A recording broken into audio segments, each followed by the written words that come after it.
Welcome to the Startup Espresso. I'm Hall T. Martin, the host of the show, where we talk about raising funding for your startup and the time it takes to have an espresso. I hope you enjoy this episode.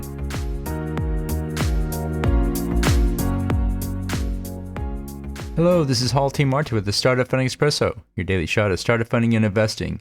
In selling your business, the purchase agreement outlines the key terms. It's important to review it carefully.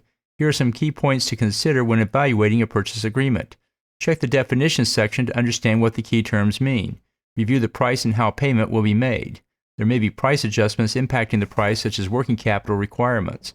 Review the warranties and representation section carefully for what you are representing about your business.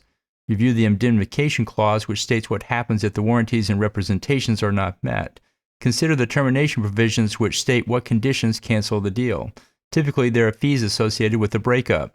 The closing conditions list the requirements for what must be met to consummate the transaction.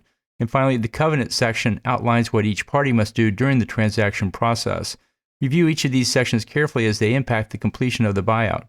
Thank you for joining us for the Startup Funding Espresso, where we help startups and investors connect for funding. Let's go start us into today. Hall T. Martin is the director of Investor Connect, which is a 501c3 nonprofit dedicated to the education of investors for early-stage funding.